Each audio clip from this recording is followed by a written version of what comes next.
ایک غریب برہمن ایک گاؤں میں اکیلا رہتا تھا۔ اس کا کوئی دوست یا رشتہ دار نہیں تھا۔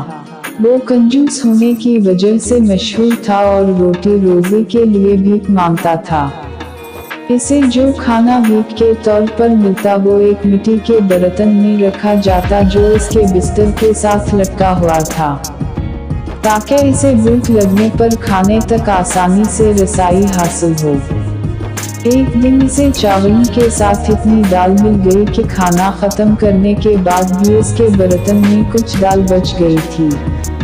اس رات اس نے خواب میں دیکھا کہ اس کے برتن میں دال بھری ہوئی ہے۔ اس نے خواب میں سوچا کہ اگر قحط آ جائے تو وہ کھانا بیچ کر اس سے چاندی کما سکتا ہے۔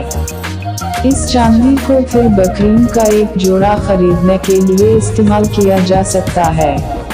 بکریوں کے جلد ہی بچے ہوں گے اور ایک ریوڑ بنائیں گے۔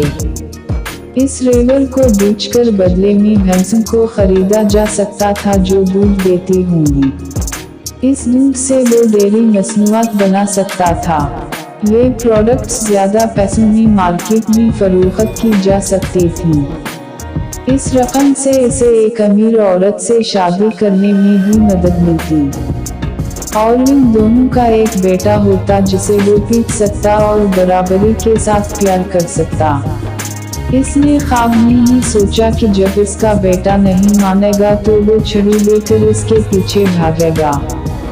خواب میں ہی برہمن نے اپنے بستر کے قریب پڑی چھڑی اٹھائی اور چھڑی سے ہوا میں مارنا شروع کر دیا۔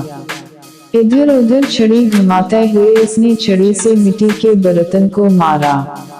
برتن ٹوٹ گیا اور سارا سامان اس پر گر گیا، اور برہمن روتے ہوئے بستر سے گر پڑا، صرف اس بات کا احساس کرنے کے لیے کہ سب کچھ ایک خواب ہے۔